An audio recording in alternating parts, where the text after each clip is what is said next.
Muy bien, pues hola, ¿qué tal? ¿Cómo están? Espero que todos muy bien.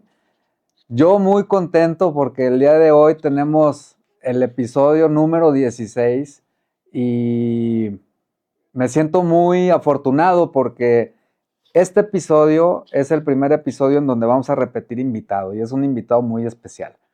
Eh, la vez pasada nos quedamos con muchos temas por conversar y bueno, pues ahora vamos a continuar platicando de anécdotas, historias, pero sobre todo cómo ha estado evolucionando y avanzando sus iniciativas en estos últimos 6 meses. Bienvenido, mi querido Rodrigo. ¿Cómo estás? Rodrigo Treviño con nosotros. Muy bien, Pepe, muchas gracias. La verdad es que algo padre de esta amistad que tenemos es que Guadalajara yo había venido una vez en mi vida, vine a hacer un trámite. Y ahora, pues desde que empezamos la amistad y empezamos a hacer esto, no me imagino venir a México y no venir a Guadalajara. O sea, ya se ha convertido parte de cuando vengo de Dubái, de que tengo que pasar por aquí. Y pues bueno, y todos los proyectos que traemos y contactos y todo. Entonces ha estado muy padre esa parte. Qué chido. Fíjate que quizá no lo sepan y he estado pensando si compartir esto o no, porque de repente son temas un poquito personales, pero me gustaría compartirles cómo surge nuestra amistad y me atrevo a llamarla amistad porque así lo siento y aunque hay mucha distancia por medio, creo que hay coincidencias en temas de valores, Claro. principios, propósito, esfuerzo, medio workaholics y demás. Este, y todo surge cuando escuché un podcast. Estaba yo caminando y escucho un podcast en donde tú participaste. La verdad es que no tengo idea de por qué apareció en mi YouTube ese podcast, porque la verdad es que no sabía que existía. Y te escuché y se me hizo muy interesante el mensaje. Aparte, era un muy entretenido Ya. con anécdotas y estaba increíble. Entonces yo en mi mente dije, vamos, algún día me gustaría conocer a este chavo, o sea, estaría padre empezar a establecer una comunicación, pero bueno, pues en ese momento tú vivías en Australia, habías venido de visita Claro. y tal, hasta que coincidimos en una comida, Ajá. en donde pues, me enteré que venías, traté de localizarte, coincidimos, nos fuimos a comer y ¿qué onda, carnal? Me caíste bien, te late que seamos amigos, Simón, va. Y qué chido que creo que han surgido cosas a través de lo que de tu propuesta, interesantísimas. Y bueno, ya iremos platicando de todo esto, Ok. ¿no? Eh, Rods, esto que estamos haciendo, que es esta segunda conversación, quisiera pensar que es como una continuidad de la conversación previa, en donde ya nos compartiste un poco de tu infancia, de tu historia de vida, de tu historia multicultural, ¿no? Porque naciste en Estados Unidos, te viniste a vivir a Monterrey, tu familia es de Monterrey, tu papá, o sea, todas esas, si quieren conocer esa historia, váyanse al capítulo número 2, está completito, tu carrera, cómo te fuiste a una especie en prepa, pues era como monasterio, Ah, ok, como sí, sí. seminario, en donde estudiaste filosofía y tal, y después tu recorrido profesional y tal. Eh, hasta las iniciativas y nos platicaste cómo descubriste parte de tu propósito y lo que ahorita ocupa una cantidad importante de tu tiempo y de tus recursos, que es, estaremos hablando de tu iniciativa como fundador de una ONG que en mi opinión tiene un altísimo impacto para muchas personas y que seguramente en los próximos años hará mucho ruido en el mundo eh, y que espero que así sea. Eh, tú, cuando terminas esta trayectoria de irte a vivir a Australia y de estudiar tu maestría, meterte a trabajar, etcétera, ¿qué edad tenías? O sea, cuando yo llego a Australia de 20, yo creo que tenía 25 años. Me acuerdo que cumplí 25 años en Australia. Entonces yo creo que yo llego a Australia bueno, me había graduado de la carrera, estudié IMA, después trabajé 2, 3 años en Monex y después me voy a hacer la maestría en Australia. Entonces yo creo que termino la maestría en Australia como a los 27 años. Y te quedas en Australia y Sí, trabajas allá. entonces a mí me tocó la suerte.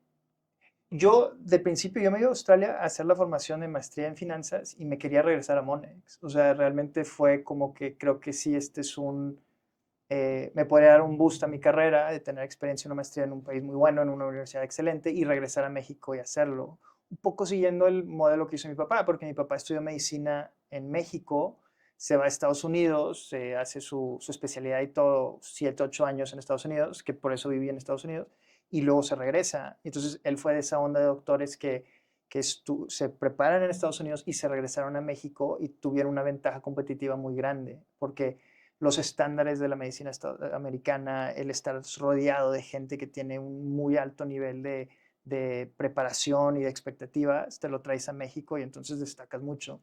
Entonces yo creo que, y no que lo hice pensándolo, pero ahora viendo hacia atrás, conectando los puntos, yo creo que eso que vi en mi casa lo traté de replicar yo, de vámonos a un lugar donde sea muy alta la expectativa y tráetelo a México y opera así, ¿no? Pero ya estando allá, eh, desafortunadamente la maestría en Australia todavía sigue siendo como una extensión de la universidad. O sea, yo me acuerdo que yo era uno de 3 que habían hecho universidad, trabajado y maestría. Todos los demás nadie había trabajado. Entonces limitó mucho, que es lo contrario con las universidades americanas. O sea, el MBA, por ejemplo, todos tienen 4, 5, 6 o más años de experiencia y entonces vale mucho la pena porque aparte de que trabajas con gente cuando haces los proyectos o los estudios, casos de estudio que haces, pues trabajas con gente que te está diciendo, no es que esto no va a funcionar porque no te lo va a firmar tu jefe, o entonces ya empiezas a aprender cosas de cómo funciona la realidad. Entonces, Australia, cuando yo termino, yo dije, es que no agarré la experiencia que quería de vida por trabajar con gente, pero luego dije, pues igual y me quedo a trabajar y agarro esa experiencia que todavía quería. Entonces, por eso me quedo, pues estuve 7, 8 años en Australia. Trabajando y estudiando y buscando este equilibrio, ¿no? Sí, y entonces fue, bueno, trabajando, mientras estaba haciendo la maestría, tenía el Airbnb, ¿no? Que era limpiando baños, cambiando sábanas, manejando todo este rollo, que, que me permitió hacerme un poco autosustentable porque pues ya no dependía de que mis papás me enviaran dinero o así, sino que yo ya empecé a tener como mi negocito, aunque no que era ilegal, pero subarrendaba un Airbnb y todo, pero bueno, tenía eso, pero ya después que terminó la maestría, me dan la residencia y de ahí ya trabajé en un trabajo, o sea, formal, que fue el de Pepperstone, que es una plataforma para vender y comprar divisas, acciones, y yo ya estaba en el departamento de analítica, entonces ahí fue un trabajo real. Y después de ahí me voy para Reprise, que hoy se llama Kineso, que es una de las agencias de publicidad más grandes del mundo, ya en la parte de analítica tal cual. Y entonces ahí ya yo había encontrado lo que era lo mío, que era el análisis que realmente me gustaba.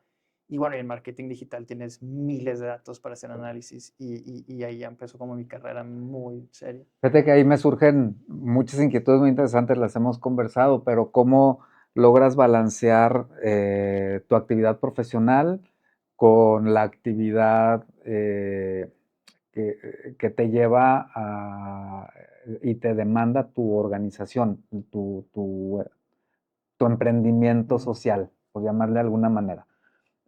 Porque ambas te demandan mucho, pero bueno, me gustaría, si tú estás de acuerdo, transitar un poquito Total. los dos recorridos, que se me hace muy padre porque yo creo que hay muchos jóvenes que están buscando cómo construir, cómo complementar su vida profesional, pero cómo también equilibrarlo con su vida personal, etcétera. Entonces, pues tu experiencia también creo que puede servir muchísimo a muchas personas que ambicionamos en cierta forma hacer el mejor uso de nuestro tiempo sin perder el equilibrio y el balance, ¿no? Eh, Terminas tú en Australia y te vas a trabajar y entras al mundo de la ciencia de datos. ¿En qué consiste esto? ¿De qué se trata? Lo escuchamos mucho, pero desde tu perspectiva, la parte de data science, cómo mueve y cómo le ayuda al mundo. Yo creo que al final del día realmente es una organización para que siga existiendo, tiene que poder pagar la renta, el agua a los empleados y entonces, y para que la gente le siga metiendo el esfuerzo y el tiempo, tiene que pensar que esto es algo que va a retribuir, o sea, que va a dejar más de lo que se le mete. Es decir, si tú tienes una empresa que por 10 años te cuesta 5 millones de pesos mantenerlo y ganas 5 millones de pesos, pues has hecho 0 pesos por 10 años. O sea, digo, entra mucho dinero, pero te cuesta mucho dinero. Entonces llega un punto donde dices, es que para qué hago esto? O sea, ¿para qué le meto si no estoy generando más recursos? Y entonces, eh, cuando tienes organizaciones de muy alto alcance y muy alto tamaño, eh, en las transacciones, en los encuentros con las personas, en las oportunidades de negocios, eh, van surgiendo cosas que llamamos datos. O sea, por ejemplo, este mes hubo 67 citas con clientes, este mes hubo 3 millones de dólares de transacciones, este mes hubo ciertas cosas. Y entonces, la ciencia de datos en el alcance grande que se tiene, es decir, la empresa empieza a preguntarse, ¿habrá algo que no estamos viendo? ¿O habrán ciertas cosas que están ocurriendo que nosotros, posiblemente por el tamaño, ni siquiera nos estamos preguntando de qué está ocurriendo? Y entonces, la ciencia de datos en una especie empresarial lo que dice es, vamos a ver estas transacciones, estos datos que están ocurriendo y ver si hay una conexión entre ellos y si hay una manera que al tomar esos datos podamos empezar a hacer mejores preguntas y de cierta manera incrementar la cantidad de dinero con la que nos quedamos o reducir los costos. Entonces, de cierta manera, ciencia de datos realmente como ciencia o como se formaliza mucho con organizaciones muy grandes que tienen muchos datos. Entonces, oye, es como la pregunta es, ¿estamos dejando dinero en la mesa o no?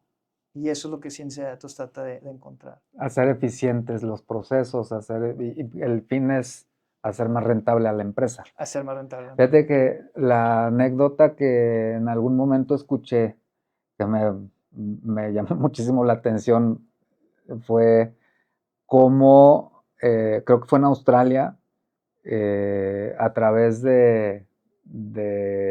había muchos accidentes y Mm, con los datos pudiste ayudar como a reducir y a mejorar el tema de los seguros, sí. ¿no? Creo que esto Ok. ejemplifica muy bien cómo funciona. Entonces, en Australia, y un poco el contexto es, en Australia, bueno, vamos un poquito antes. Si tú ves a una aseguradora de carros, ¿no? El negocio a grosso modo es, la gente me paga una prima o me paga dinero al mes para tener un seguro de auto, que la idea, el escenario ideal es donde alguien me paga por asegurar su vehículo y nunca choque, o sea, que no haya ese accidente. Entonces te imaginas si pagan 2,000 pesos al mes, van a pagar 24,000 pesos al año y nunca va a chocar. Entonces yo nunca voy a tener que meterle, o sea, dar dinero, ¿no? Pero eso no ocurre, o sea, porque la gente choca, etcétera, ¿no? Entonces ellos crean modelos donde dicen, bueno, cuánta gente va a chocar y qué tan probable es que alguien choque o no. En Australia, las aseguradoras empezaron a ver que habían ciertos segmentos de la población que chocaban más que otros.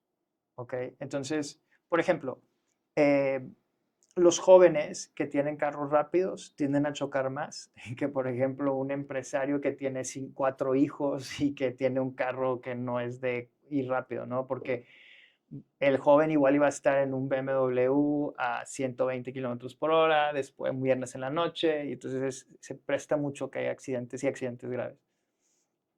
Entonces, tú cuando sacas tu seguro de autos, evalúan muchas características de qué tan peligroso eres. En Australia había pasado por un tiempo que, vaya, en Australia está la ciudad de Melbourne, que está en el estado de Victoria, y tienes 100,000 personas de origen de China que han estado llegando cada año. Y entonces la cultura de manejar en China es muy agresiva. O sea, es muy agresiva. Australia no, la gente maneja increíble. Guardan distancia, se respetan. si se pasa en una salida, te la pasaste, ni modo, vas a tener que dar 30 minutos para regresarte a la vuelta.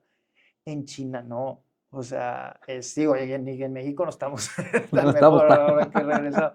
Pero me pasé, pues me regreso. Oye, pero vas a una avenida con 5 carriles y la gente va a 100 kilómetros por hora. Pues que se muevan, voy para atrás. O sea, entonces, eh, entonces, y un factor importante es que, bueno, entonces empiezan a llegar estas personas y las aseguradoras se empiezan a dar cuenta, oye, estamos teniendo muchos choques de personas que están emigrando de China a Australia, que no se están acoplando a la cultura vial de cómo manejamos aquí en este país. Que igual, o sea, si un australiano se va a China y no se adapta, lo van a chocar, porque la gente maneja muy pegado y maneja muy agresivo, ¿no?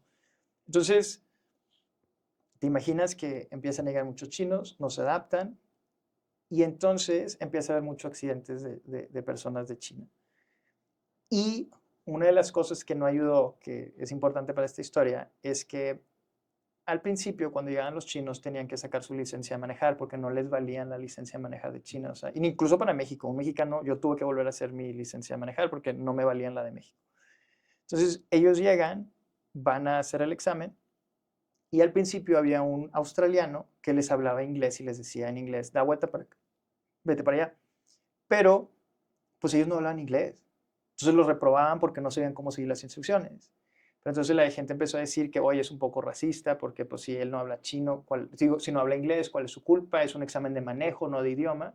Y entonces empezaron a meter gente en el carro que hablaba chino e inglés para que tradujera. Pero muchos de los chinos que estaban ahí no sabían leer en inglés. Entonces, si tú vas en el carro y dices salida a 500 metros y tú no sabes qué es eso, pues de repente cuando estás a 20 metros te das cuenta que es la salida y estás a 2 carriles a la izquierda, pues ahí les voy y te metes y entonces ocurrían accidentes a alta velocidad y muy fuertes. Porque los que estaban en el carro le decían, por ejemplo, el señor decía, quiero que te salgas a la próxima salida. Y el que traducía le dice, oye, a 2 carriles ahí, entonces vete cambiando ya y cámbiate. Entonces, No leían, no, porque no leían, él estaba no tenían diciendo qué necesidad de hacer. leer, ya le venían. Ajá. Entonces, eso cambió un poco las reglas del juego, porque entonces empezaron a sacar la licencia muchos chinos que no sabían el idioma y entonces realmente no se habían adaptado a la cultura vehicular, o sea, ahí, sino aprendían cómo pasar la prueba y les aprobaban la prueba, pero no sabían realmente cómo manejar, cómo se manejaba ahí. Entonces, ¿qué pasa? Una aseguradora se me acerca y me dice, oye, Rodrigo, yo me he dado cuenta que estoy teniendo muchos accidentes de personas que tienen nombres chinos y, y si esto continúa y siguen llegando 100, 110, 120 mil chinos al año, no es sostenible el modelo, porque la cantidad de accidentes que estoy teniendo es demasiada y ya no es rentable para mí seguir ofreciendo este servicio. Esa es la data inicial. Esa es la data inicial. Como ya los tengo identificados, hay estas coincidencias que a simple vista puedo ver. Ajá. El problema que tienes es el problema de racismo, porque entonces, o sea, que racismo, yo siempre he dicho, en sí no es una mala palabra, o sea, son las acciones que hacemos después de eso que lo hacen malo. ¿Por qué? Por ejemplo, eh, la gente blanca, por ejemplo, muchos africanos que se van a vivir a Suecia, por ejemplo, o a países muy fríos, que su piel está hecho para recibir cierta cantidad de sol y con eso producen vitamina D. Cuando se van a vivir a países muy al norte donde hace mucho frío y no están acostumbrados a eso, entonces tienen muchas personas de piel más oscura que tienen deficiencia de vitamina D porque no están expuestos tanto tiempo al sol, el sol no está por 7 meses al año, y entonces podrías hablar de un racismo positivo en el sentido que, oye, hemos detectado que tu raza o ese grupo de personas que tienen piel oscura tienden a tener deficiencia de vitamina D porque no tienen tanta exposición al sol. Entonces, si tú te tomas estas vitaminas, te va a ayudar a mejorar tu salud. Y entonces, pues ahí tienes una situación donde el haber detectado que tú perteneces a cierta raza previene ciertas enfermedades que te podrían pasar. Entonces, no siempre tiene que tener un contexto negativo. Ahora nosotros lo tenemos, por ejemplo, cómo tratan a mexicanos en Estados Unidos por ser mexicanos. Entonces, siempre pensamos en esos términos y está bien pensar en esos términos.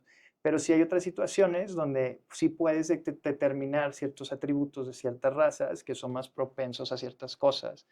hay ciertas razas en las islas polinesias que son más propensos a diabetes o a cierto tipo de enfermedades. Entonces, el detectar eso realmente te ayuda a tomar mejores decisiones desde el punto de vista de salud de gobierno, de que, oye, tenemos que tener cuidado con esta gente y hacer prevención porque son más propensos a ciertas cosas, ¿no? Pero cuando tú dices, oye, si yo le doy un seguro a un chino me va a chocar, entonces no lo va a dar, o sea, no estás en la raya, o sea, ya es racismo total. Aunque la data lo Te demuestra, lo o sea, valida. te lo valida, pero al final tú estás diciendo, yo sé que porque tú naciste entre Beijing y no sé dónde, tú no sabes manejar. Y entonces ahí ya estás en un término súper mal. Entonces ellos me dicen, mira, nosotros sabemos eso. Y sabemos también que no es precisamente la raza, es si tú creciste en un país donde la cultura de manejo es mala y es agresiva, no te va a ir bien en este ambiente. Entonces, em, ¿qué puedo hacer para detectar si esta persona va a chocar o no? Cuando ya encontré que estas personas son mucho más propensas a chocar. Porque al mismo tiempo habían muchos nombres de chinos que no chocaban, que tenían 6 años manejando sin un solo accidente. Y entonces, entonces la pregunta que ellos me hacían es, ¿hay una manera donde tú me puedes decir si esta gente va a chocar o no? Y, y entonces tú empiezas a ver los datos y una de las cosas que empiezas a hacer es, bueno, ¿qué tanto puedo subdividir estos grupos? Entonces empiezas a hacer cosas con género, o sea, hombres y mujeres, si hay diferencias.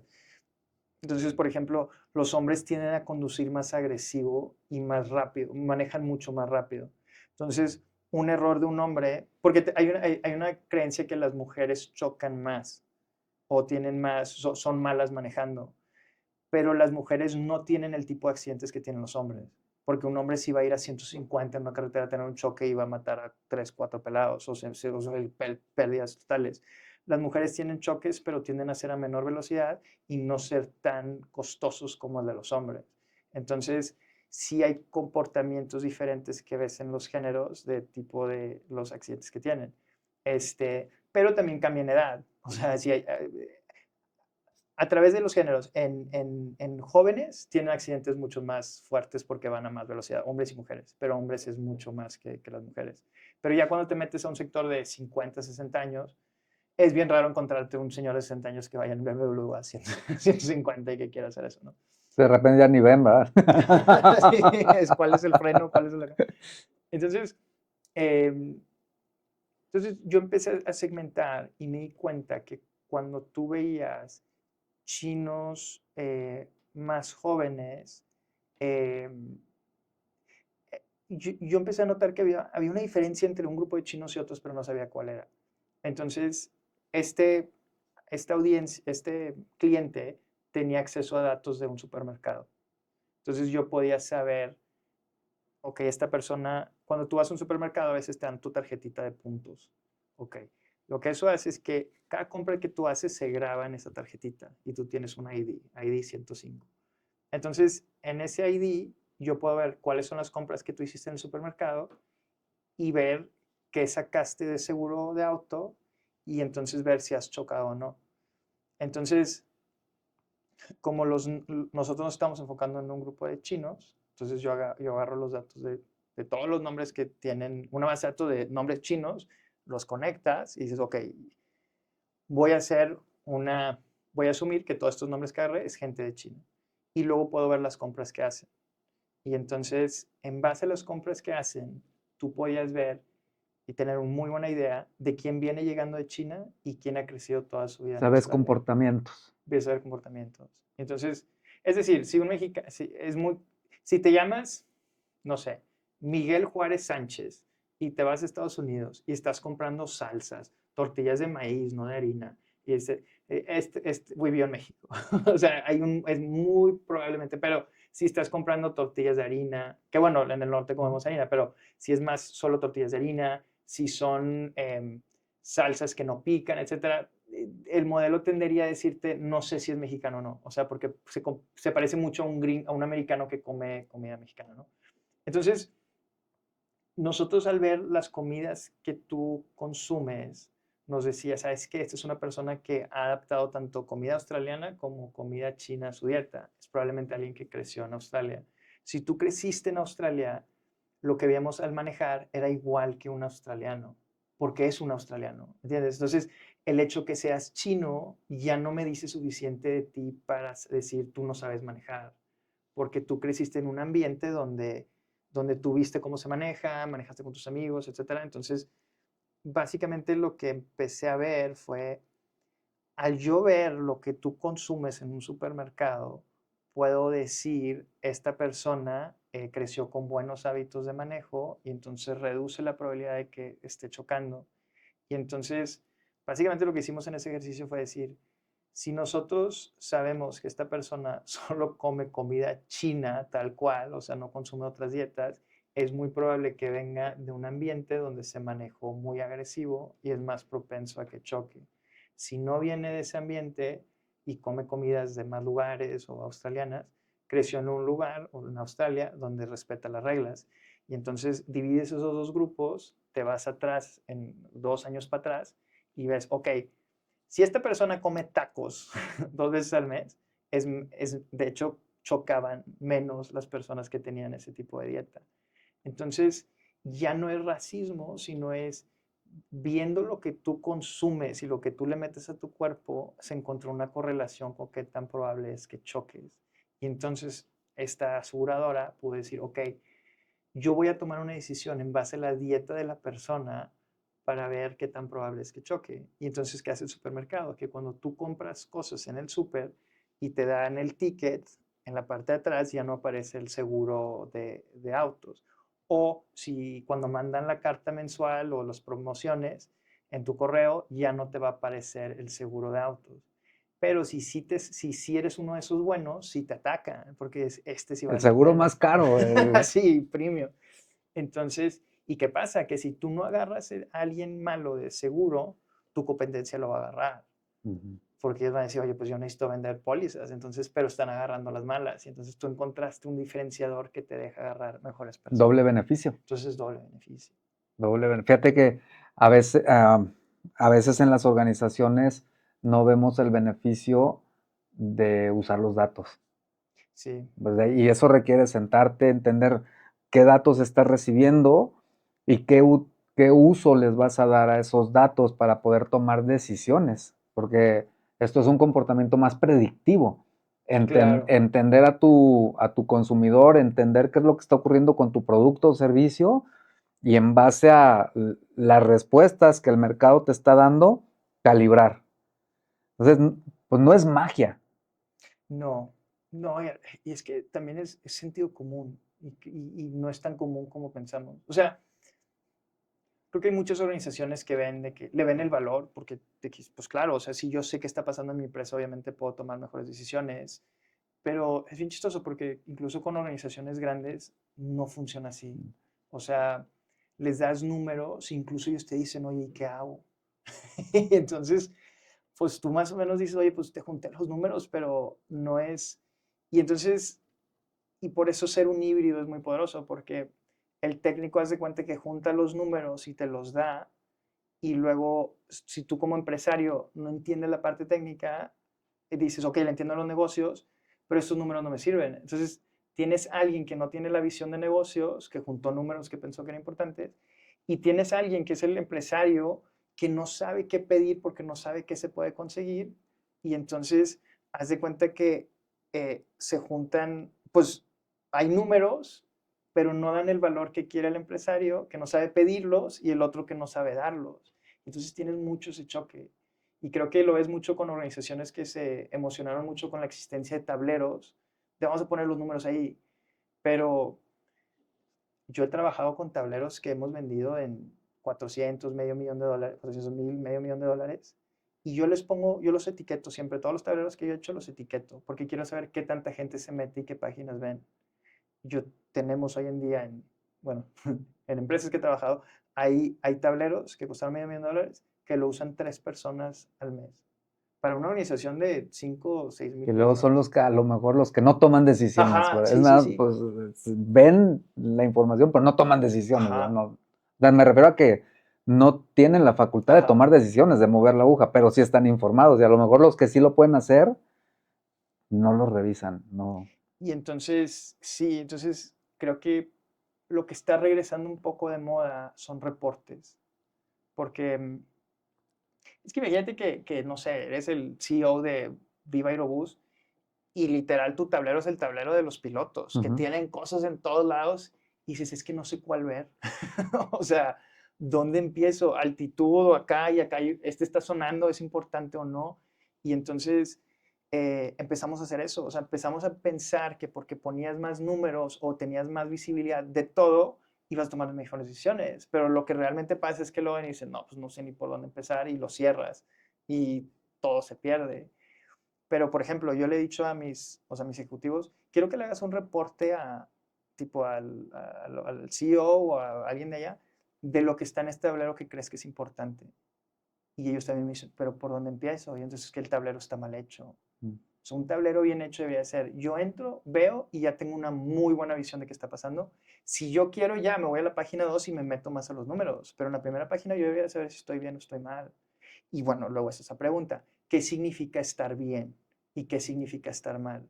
Porque los números cuentan historias o te cuentan algo de la empresa, pero muy difícilmente un número en sí mismo se mantiene solo. Yo siempre digo, no me pongas un número solo porque se puede caer. Tuviste 20 millones de dólares en ventas. Ok, pero ¿cuáles fueron tus costos? 30 millones. Ah, ya no nos fue tan bien. Entonces, crecimos a 10 nuevos lugares. Fregón, ¿cuánto fue el costo? Tanto. ¿Y cuántos fueron las ventas? Ah, ok, ya esa historia ya no se cuenta bien. Entonces, ¿cómo pones suficientes números que la historia se pueda mantener o que esté sólida? Y también, ¿cómo alguien puede ver ese número y decir está bien o está mal? Y realmente hay tres maneras. Una es compararlo con el pasado. Es decir, este número, si lo conforma con el pasado, es mejor o peor. Entonces, eso nos ayuda a tener. La otra es compararlo con un objetivo. Entonces, si el objetivo de venta es 20 millones y vendimos 18, pues nos faltaron 2. Y la otra es, ¿cuál es la oportunidad del mercado? O sea, o qué están haciendo las otras industrias en relación a mí. O sea, si yo sé que mi competencia está vendiendo o está expandiendo a tal nivel, ¿cómo estoy yo? Y entonces me comparo a los demás. Y yo veo muchos tableros o muchos hoy en día que no tienen eso. O sea, no sé si ese número es bueno o es malo. Y entonces, si el CEO se está enfocando en ciertas cosas y ve que tuvimos 50,000 likes, pues no tiene idea si es bueno o es malo, porque pues no, él no está en eso, ¿no? Entonces, creo que la manera en la que los técnicos están contando la historia del negocio no la saben contar y entonces no se cae. Y cuando tú haces un reporte que tú tienes que escribir, te das cuenta, ah, sí, no, este número no está contando una historia, porque ahora tú en un párrafo tienes que poner algo que sí, ¿no? Pero sí, creo que estamos regresando un poquito a reportes, o sea, ya los directores quieren ver otra vez, dame un reporte, una hoja donde vengan las cosas. Fíjate que el reto a ver, hacer una precisión. Los datos, cualquier tipo de empresa, tamaño, los genera. Todas, Sí, así sea un puestito de lotes en la calle, está generando datos. Probablemente no los documenta y no los registra, pero sí hay comportamientos y sí hay información que si los tuviera registrados podría entender el negocio y eventualmente tomar decisiones que le ayuden esta es mejor esquina aquí o allá, este, quién me compra, hombres, mujeres, niños, qué edades, solteros, casados, como que hay muchísimas variables que te pueden ayudar a entender tu negocio para poder decidir hacia dónde lo puedes conducir. Entonces, creo que entender eso, también en mi experiencia ha sido como que, híjole, pues estamos vendiendo, como del dato más básico es ingresos y gastos. ajá. Ajá, pero ¿qué te genera estos ingresos? ¿Y por qué estoy gastando en esto? Eh, Al nivel de detalle y profundidad que lo quieras ver. Pero luego caemos en la trampa y ahí tú compártenos en tu experiencia, que creo que lo has vivido, en donde un técnico pone un tablero hiper complejo que mientras menos gente lo pueda entender, pues pareciera como que Sí, dice algo de mí, soy muy inteligente, soy indispensable porque es el que produce eso, pero si ese tablero no le ayuda a la organización, no tiene sentido tenerlo. Entonces, mientras más simple, mejores decisiones y más rápido las vas a poder tomar, porque hoy el mundo está jugando en el terreno también ya de la velocidad, de Ajá. la toma de decisiones. En tu experiencia, ¿tienes algún ejemplo que nos puedas compartir de algo que haya sido, que se hayan tomado grandes decisiones con algún diseño de un tablero simple? Sí, no me acuerdo en Australia, hubo un cliente que me decía que no entendían por qué, pero habían ciertas, o sea, en el año habían ciertos meses donde em, sus empleados no iban a trabajar ciertos días. O sea, siempre iban a trabajar los empleados porque los empleados tenían que trabajar. Y era una empresa que tenía de construcción. Pero ciertas épocas del año bajaban la asistencia de trabajadores en épocas que eran muy importantes para ellos. Y entonces ellos tenían un tablero y se podían ver los números. Y la cosa era entender por qué están esas faltas. Entonces, pues bueno, te comparten bases de datos bien complicadas que vas juntando, ok, pues Juan faltó 4 veces durante esta temporada, pero después no faltó y luego el siguiente año empezó a faltar otra vez. Entonces, como que era, era muy obvio que había un periodo de 6 meses donde la gente faltaba al trabajo y en ciertos fines de semana, pero no entendíamos por qué. Entonces, pues bueno, entonces ahí lo ves en el tablero que te está expresando una realidad, pero ahora tú tienes que entender de por qué sucede eso. Entonces, yo me acuerdo que empecé a jugar, entonces empecé a ver las fechas. Entonces digo, ok, ¿cuándo empiezan las faltas y cuándo terminan? Entonces los veo. Y me acuerdo que, no, es que no sé si era, no sé, voy a inventar, un 1 de abril. Y me acuerdo que estaba en el trabajo y alguien de la oficina dijo de que, Rodrigo, vas a ir a la inauguración del fútbol. Y le dije, no. Y me dijo, sí, es que mañana empieza, que era un 1 de abril. Y yo dije, y siempre es y me dijo, sí, sea jueves, sea viernes, siempre empieza de que el 1 de abril. Y dije, qué chistoso es como los números que estoy viendo. Entonces agarré el calendario de fútbol de Australia y lo puse arriba de las faltas y era un match. O sea, el donde empezaban las faltas hasta donde terminaban en la final. Y entonces agarré de los trabajadores que faltaban, salía su dirección, entonces, ¿dónde trabajan? Entonces, haz de cuenta que yo agarré el calendario de años pasados de cuando jugaban ese equipo aquí en la ciudad, o sea, que eran de casa, de todos los trabajadores que faltaban con todos sus equipos dependiendo del barrio donde ellos vivían. Y entonces los ponía en casa. Y, y luego lo dividí más a cuando habían ganado y cuando habían perdido.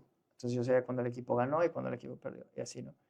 Y entonces, de repente haces eso y la correlación era gigante. O sea, si tú tienes un trabajador que su equipo jugó un jueves en la noche y que ganó, no va a ir a trabajar el viernes. Entonces, porque se puso una fiesta dura. Eh, y era a través, entonces, la cosa era, y era por temporada, porque era la temporada de fútbol. Y era esos fines de semana, porque esos fines de semana jugaban en casa. Entonces, y luego, por ejemplo, si el equipo no pasaba a la final o a la liguilla, haz de cuenta, venía a trabajar todos los días. Ok. Entonces, ese fue un caso donde, por ejemplo, un tablero me permitió visualizar datos que de otra manera sería muy difícil yo hacer pero me dejó tener una visualización que me dejó hacer una hipótesis y conectar y luego verlo a largo plazo. Fíjate qué interesante. Tengo un amigo, Jorge Zavala, que nos visitó hace unas semanas, y él tiene una frase que a mí me encanta. Él está muy dedicado al tema del emprendimiento y así él me dice, siempre hay que ir del yo creo al yo sé. El yo creo es una hipótesis, te estás imaginando algo, pero cuando llegas al yo sé es, ya validé la hipótesis, tengo datos y es comprobable. Entonces yo creo que la gente puede estar faltando en este ejemplo que nos compartes por estas razones.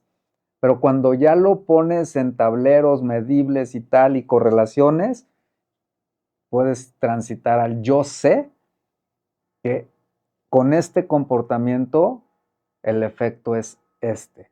Eso está Ujú. increíble, porque jala, nos pones el ejemplo tanto de un mercado como hacia el interior de una organización, sea cual sea la organización y se dedica a lo que sea. O sea, los datos es oro molido para las empresas. Claro. Creo que hoy las empresas que están teniendo mucho éxito en el mundo, llamémosle digital o tradicional, quien está haciendo un buen manejo de sus datos está tomando decisiones con mayor velocidad y con mayor precisión, en mi opinión. Sí. Y bueno, y por ejemplo, Deming, que es el padre de bueno, no de la estadística, pero como del control de calidad. Él tiene dos frases, una que todos conocen y otra que me encanta. Él es el que dice, no podemos mejorar lo que no podemos medir. Ujú. ¿No? Te la conocen todas. Pero tiene otra que a mí me gusta mucho, que él dice, yo confío en Dios, todos los demás me tienen que traer datos. Y es un poco lo que decías, o sea, tenemos, o sea, yo no puedo, de que confía en mí, pues no, o sea, enséñame los números. Este, pero sí, bueno, y la otra cosa que creo es que creo que hay organizaciones que creen que porque juntan los datos tiene un valor, va a traer dinero. Y yo ahí siempre digo que hay que tener mucho cuidado porque si un negocio vende 10 millones de pesos, desde ese momento en el que se hace esa venta hasta que yo lo pongo en un tablero, no se ha generado un peso para la organización. O sea, porque incluso lo contrario, se ha generado costos, porque, ok, vendiste esos 10 millones, alguien lo capturó en un sistema de ventas, igual y el contador lo hizo pasar por factura, no sé qué, se almacena en un lugar, luego llega tu analista, agarra ese número, lo pone en otra base de datos, lo sube, se asesora y entonces ya hizo todo un viaje ese número para aparecer en un tablero. Bueno, en ningún momento de ahí la empresa ha generado un peso más, sigue siendo No ha los sumado mismos 10 valor. millones, no ha agregado valor. Entonces yo siempre he dicho, de la venta al tablero es una actividad de no valor agregado. O sea, no ha ocurrido un peso más. Y creo que la trampa es que porque siempre decimos que los datos es el nuevo oro, el nuevo petróleo, entonces nos imaginamos que por hacer ese viajecito hemos creado valor para la empresa. Y la verdad es que no. Y yo siempre le digo a los empresarios, o sea, tú me dices que este es el nuevo petróleo y veo tus LinkedIn posts que pones los datos. Bueno, si es tan valioso, ¿por qué lo tienes encerrado en un almacén ahí atrás que nadie toca y que nada más tu analista a veces va y lo ve? Porque si fuera tan valioso, ve cuántas veces checas tu inventario, ves cuántas veces checas ventas, pero tú no estás asesorado de la calidad de tus datos, que también conectado estás. Entonces no me digas que esto para ti es súper valioso porque no lo tratas como tal, Que tome valor que tome en valor. base a las decisiones que tomas y el beneficio y las eficiencias que le generas a tu organización a través de esas decisiones que estás tomando, ¿no? O sea, Exacto. Y entonces yo siempre digo, o sea, el valor está que cuando el número hace ese viaje, alguien de repente lo vea y diga, oye, hubo una venta de 10 millones de un cliente que el mes pasado nos compró 100,000 y ahora están 20, o sea, 10 millones o lo que sea.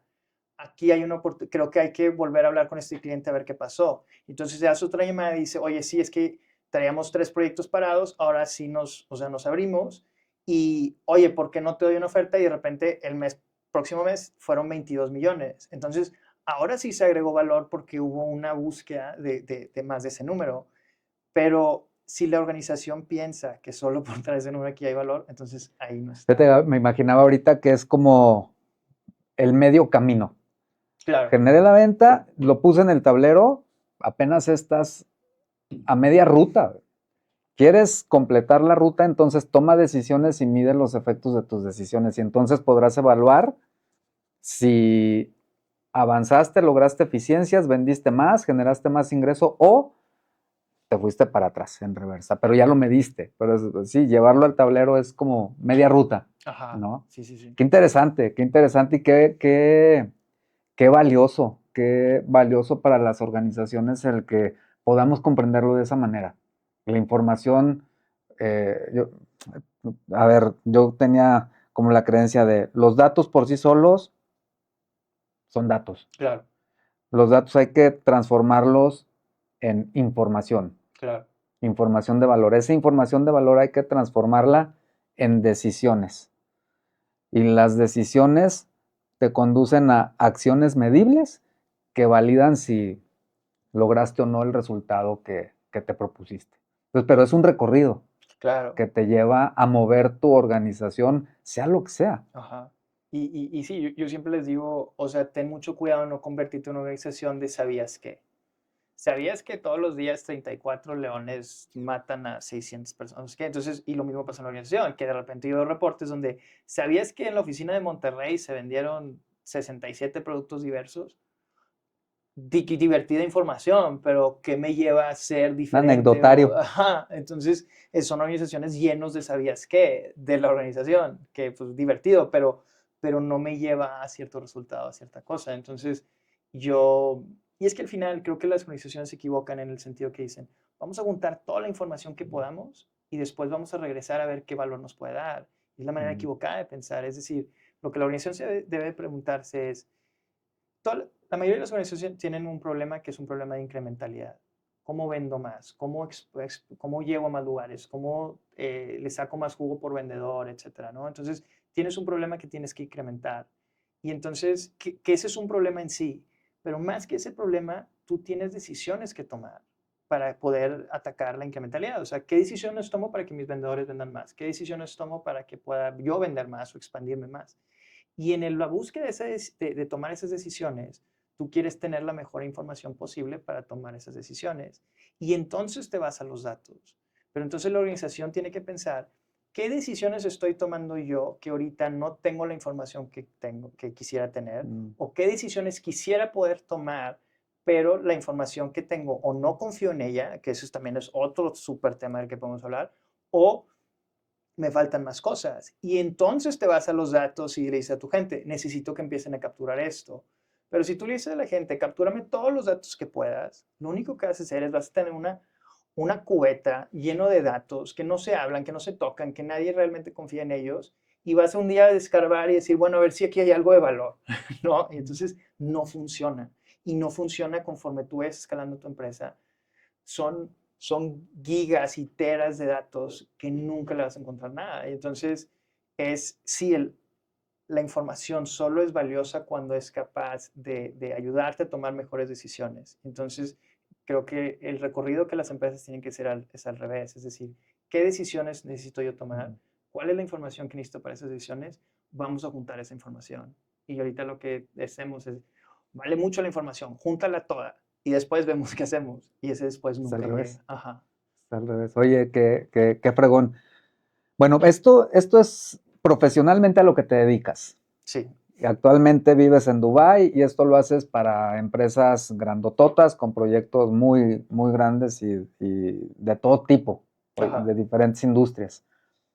Por otro lado, tienes, yo me quedé pensando por la mañana, híjole, el Rods es de esas personas que conozco que literal tiene una doble vida. Sí. Porque literal tienes una doble vida que está padrísimo, que tiene que ver con tu iniciativa, con la ONG que has fundado y que le dedicas una cantidad de tiempo muy importante y de recursos y que es tu pasión también. Porque te veo apasionado con tu trabajo, pero también te veo muy apasionado con lo que estás construyendo a través de Wominchica. ¿Qué ha pasado con la iniciativa? Pues bueno, Woman Chica, y que lo hablamos el podcast pasado, se puede ir allá. Pero básicamente, no sé, hace 6 meses que estuve aquí en Guadalajara, creo que no habíamos cruzado la barrera de los 10 países, o ya estábamos, pero todavía no había arrancado. Ahorita ya estamos pegando casi 15 totalmente operacional. Estamos casi en el doble de centros, ya estamos en casi 40 centros alrededor del mundo. Ya vamos a rebasar la línea de 1000 personas que han pasado por el programa. Y entonces, aquí en México hemos crecido bastante. O sea, estamos en Chiapas, estamos aquí en Jalisco, estamos en Ciudad de México, en Nuevo León, en Coahuila, o sea, ya estamos en muchos más lugares de la República. Este, y el programa ya ha logrado comunicar sociedades o lugares que antes jamás se conectarían. O sea, hay lugares en el sur del país que están conectados con lugares en Kenia súper remotos que están conviviendo entre ellos, ¿no? Entonces, el programa, vamos, el proyecto está creciendo ya, o sea, ya la bolita de nieve ya agarró vuelo, y estamos viendo ya resultados en muchos lugares de diferentes, desde niños desde 7 años con autismo, que es de lo más chiquito que tenemos, hasta señoras de 65 años en un campo de refugiados que están programando una tecla a la vez, literal. Le están picando con un dedo aquí, pero ahí van. Entonces, sí, ha sido muy bonito ver cómo el proyecto, algo que empezó con una mochila caminando ahí en un campo de refugiados, o sea, ya está agarrando un nivel muy, o sea, mucho más grande de lo que yo jamás me hubiera podido haber imaginado. Para que quienes no hayan escuchado el episodio anterior, ¿por qué no nos compartes qué es lo en qué consiste el programa muy rápido y qué es lo que haces a través de la ONG? Ya, pues bueno, la organización se llama Womenjica y de ahí nace toda la organización y esa palabra es muy importante entenderla, que es, Womenjica es una palabra aborigen que significa bienvenido, coma, ¿cuál es tu propósito? Y es una palabra muy poderosa porque se puede usar para cualquier organización o en la vida, pero básicamente las tribus lo usan para cuando ellos van a tomar una decisión importante de, por ejemplo, vamos a la guerra o nos mudamos a otro lugar porque hay una sequía, etcétera. El líder convoca a todos a un lugar y antes de dejar entrar a cualquier persona, se para afuera y le dice a la persona que va a entrar, woman chica, bienvenido, pero ¿cuál es tu propósito? Y si tú no puedes decir un propósito por el cual tú vas a estar en esa junta, el líder no te deja entrar. O si tú dices un propósito que él no considera que está al nivel al que debería estar, tampoco te deja entrar. La idea es que si vamos, yo necesito líderes que lideren, o necesito guías que guíen. Y si tú no sabes a dónde me quieres guiar, o si tú no sabes a dónde quieres liderar, entonces no eres un líder, entonces no deberías de estar en ese lugar. Y ellos lo llevan más lejos y dicen que todas las mañanas que tú te levantas, la vida te dice, woman chica, bienvenido a la vida, pero ¿cuál es tu propósito? Y la vida no te va a dejar entrar a la vida si tú no le dices un propósito, porque para la vida una persona que no tiene propósito está muerta, porque solo los vivos tienen un propósito. Y entonces la idea de Womenjica es que todos deberíamos de poder cada mañana decir, este es mi propósito, o sea, para esto vine al mundo. Y no significa que es un monolito en el que tú dices algo y ya te fregaste y ese va a ser tu propósito hasta que te mueras, pero siempre tienes que tener mínimo a corto, mediano, largo plazo algo. Yo a veces lo comparo, yo me acuerdo una vez salí a un bar y me topé una amiga china y muy guapa, muy divertida, etcétera. Y vi al novio y dije, esto no va. O sea, y dije, o no sé si tiene algo secreto, pero lo escuché hablar, lo vi y dije, te está pasando algo, ¿qué onda? Entonces, yo hablé con ella y le dije, oye, ¿qué onda con ¿Todo este? bien? ¿Todo bien en casa? Pero no sé, o sea, igual el chavo era un tipazo, pero de a primera vista, esto no va. Y le dije, oye, ¿qué onda? Y me dijo, no, es que él es mi llanta de repuesto. Y le dije, no entiendo qué significa eso.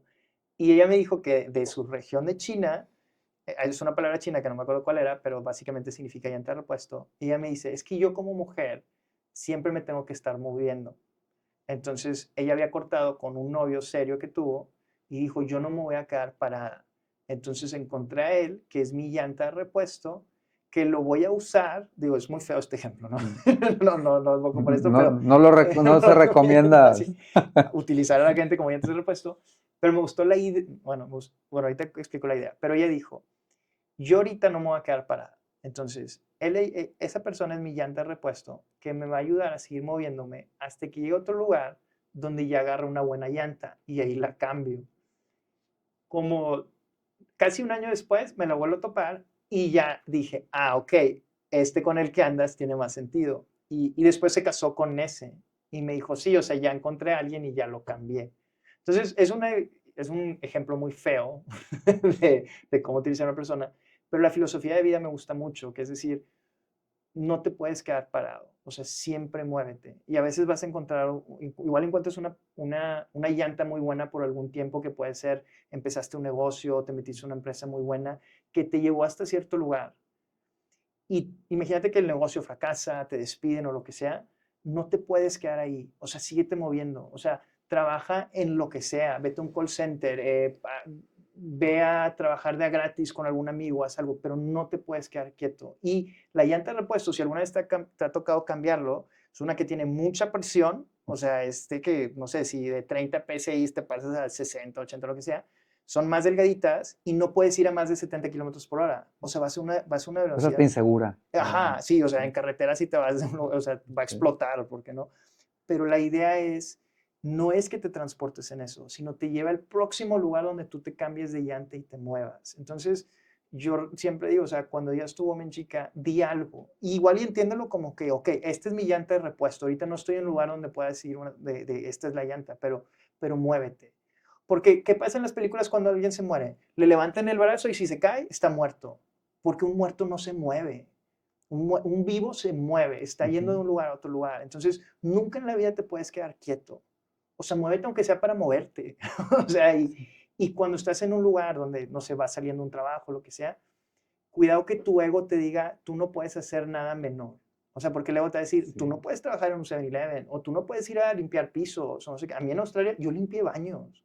O sea, entonces no muévete. O sea, muévete. Y va a llegar la otra llanta, pero siempre muévete hacia adelante. Y Womenjica, la idea de eso es que tú puedes decir algo, aunque por más chico y tu ego te va dar 1000 patadas, tú mereces a lo mejor. Sí, sí, sí, pero yo me tengo que mover. Y entonces que no te deje que el ego no toca piso, o sea, limpia piso, pero tienes que mover. Y esa es la idea de Women Chica como organización. Lo que yo construí a través de esa idea es que es en la programación. Entonces, el programa básicamente lo que hace es que toma a alguien que nunca ha visto una computadora, o si lo ha visto mejor, pero toma gente que no sabía que existían computadoras. Las primeras clases nosotros enseñamos un teclado. Esto es un teclado y cuando le picas así, se va a salir la letra ya. Y va a ser los niños que lo ven y es de que wow, ¿no? De ahí, cómo mover un mouse. Cosas que damos por sentado, pero, o sea, imagínate que hace 500 años y les enseñas una computadora, o sea, la gente se vuelve loca. De ahí enseñamos desarrollo web, o sea, cómo crear una página web. En un periodo de 3 a 4 meses vas a poder crear una página web y porque lo han hecho niños que nunca han tocado una computadora. Y no solamente pueden crear, sino lo crean. Entonces encontramos pequeños negocios alrededor del mundo, desde señoras que venden cacahuates en las Filipinas, taxistas en Kenia, gente que vende pollos en México, fue en sus patios. Les hacemos la página web y entonces ese niño que empezó, o chavo, o de todas las edades, esa persona, de cero, aprendió una habilidad y la implementó para la mejora de la sociedad y de la vida en específico de una persona que tiene un negocio o tiene una habilidad. Y la otra cosa que sucede es que esa persona durante ese curso va a encontrar su Woman Chica. Nosotros les ayudamos a que desarrollen y me puedan decir cuál es mi Woman Chica, o sea, cuál es mi propósito. A veces es la llanta, pero a veces es la llanta de repuesto. Entonces, el programa, nosotros buscamos organizaciones alrededor del mundo que ya tienen un trabajo concreto en un lugar, en la sociedad, y les proponemos, oye, ¿por qué no agregas este programa de Woman Chica a lo que tú haces en tu ONG? Y entonces ellos es como un plus o un extra que ellos agregan, donde yo tengo acceso a alumnos, a una instalación, etcétera. Y nosotros proveemos computadoras, internet, electricidad, o sea, lo que tenga que suceder para que el programa funcione y realmente se eche a andar. Ahora tengo un par de preguntas. ¿Por qué programación? ¿Y por qué diseño web? Porque yo creo que era algo yo creo que era algo que yo sí, que yo creo que podía hacer mejor, no que cualquier otra persona, pero sí, a mí me enseñaron a programar y yo dije, jamás voy a hacer esto. O sea, la manera en la que se enseña programación, yo creo que está descompuesta, porque veo mucho, de las 37 organizaciones que he ido, las 37 me han dicho, mis chavos no van a poder, o esto no es para ellos. ¿Por qué? Porque la manera en la que tradicionalmente se ha enseñado la programación se cree que es para gente súper inteligente, gente que no es artista, gente que tiene Ujú. que ser muy cuadrada, etc. Entonces, yo veía la programación con unas barreras de entrada gigantes que eran imaginarias. O sea, nosotros las creamos con nuestra mente, no es algo que, no es aprender chino donde te digo, no, pues ahí sí hay barreras de entrada muy fuertes. Estas son todas imaginarias que nos hemos construido en su mente. Y yo dije, yo creo que yo puedo romper esas, yo creo que yo pudiera romper esas puertas en las mentes de las personas y creo que puedo educar o enseñarlo de una manera muy fácil que no encontré en el mercado. Y aparte era una cosa que yo sabía hacer. Entonces, por eso me metí a la programación y porque la verdad es que mi vida se ha beneficiado mucho del hecho de que yo sepa programar. O sea, muchos de los lugares que he vivido, todos los lugares, las aventuras que he tenido es porque aprendí a programar y me metió en lugares increíbles. Entonces, yo quería regresar eso al mundo y dárselo a los chavos, ¿no? Este, entonces, era una cosa que yo sabía hacer muy bien, que sentí que podía pasárselo a alguien más. De hecho, el Líbano, de cierta manera, me fui porque yo dije, Si yo le digo a la gente que yo enseñé a programar a gente en un salón donde no había computadoras, donde no había electricidad, donde no había nada, que no me vengan a mí a decir que mis niños, que sus niños o en organizaciones que tienen electricidad, tienen computadoras, saben leer, saben escribir, no van a poder Están bien aprender. nutridos. Hasta comen todos los días más de 400 calorías al día. Entonces, tú no me puedes decir a mí que ellos no pueden aprender. Y no solamente que el de la organización, porque lo convences, pero los mismos niños que están ahí sentados. O sea, yo siempre les digo, un niño que trabajó con cartón ahorita está programando. Pues tienes una computadora de verdad y tú ya has utilizado una computadora. Entonces, si tú, no sé qué imagen tienes en tu mente de un científico programando, pero ese niño que está sentado en la Tierra programa hoy en día. Entonces tú también puedes. Y entonces ahí ves que se rompe, literal ves cuando se rompe esa imagen, esa puerta imaginaria que tenían, se cae. Entonces, y la otra, que es una más real, es que la computación la programación es una industria muy agnóstica. Por ejemplo, si quieres ser abogado, sí importa que tu papá tenga un despacho, que tengas contactos de cierta manera, la notaría, etcétera, ¿no? La programación no, porque en la programación yo voy a tener un cliente que se le va a caer la página y necesito que se vuelva a funcionar. Y no me importa si fuiste a Harvard o si fuiste a la Benito Juárez 37, o sea, sabes o no arreglar este problema porque lo necesito arreglar. Y yo no te puedo decir la cantidad de veces que he visto currículums que ni siquiera había la universidad que fueron. Yo me bajo y veo qué proyectos ha hecho y si me dan un link de un GitHub, que es donde suben sus proyectos, me meto a verlos. Pero no me podría importar menos si fue a el TEC de Monterrey o si fue al MIT o lo que sea, ¿no? Es, ¿qué has hecho? Yo he contratado gente que no fue a la universidad, pero tiene unos proyectos y una estructura de trabajo, él me va a resolver. Entonces, y yo dije, si yo enseño programación y estos chavos hacen buenos proyectos, los van a contratar, porque hace falta buenos programadores. Entonces, yo creo que fue una mezcla de esas dos cosas, de que es algo que puedo enseñar, que les pueda añadir, y que hay una demanda por esta gente que sea buena. Y también se rompe en cierta forma la brecha eh, o las diferencias que existen en formación y educación entre diferentes estratos sociales, ¿no? O sea, porque pues hay niños que tienen computadora en su casa y hay niños que no tienen luz. Ajá, sí. Entonces, pues, ¿en qué momento vamos a apoyar a que esta brecha se acorte? Pues hay que generar condiciones similares a través de la formación. Sí, 100%. Y creo que también, digo, yo sé que México, y he viajado por la República y sé que hay muchas necesidades, pero también la otra cosa es, pensamos que porque le damos una computadora a un niño resolvimos el problema de la información de la tecnología o que el analfabetismo que antes era leer y escribir, ahora es utilizar una computadora. O sea, si no sabes Ujú. leer pues bueno, eres analfabeta. Entonces, como que pensamos que la solución es entonces darle computadoras a los niños. Pero ¿qué es lo que hacen con esas computadoras? Pornografía y redes sociales. Eso es puro mugrero, porque si tú le das a un chavo una herramienta donde se pueden meter a donde ellos quieran, pues se van a meter y no les enseñas cómo utilizarlo. Entonces se van a meter a lo más fácil, que es pornografía y redes sociales. Y entonces empeoras a la sociedad. O sea, o no sé quién está a favor de que el niño esté viendo 3 horas de pornografía y esté 4 horas viendo reels en TikTok todo el día, como si eso lo fuera a empoderar. O sea, eso no es lo que sucede.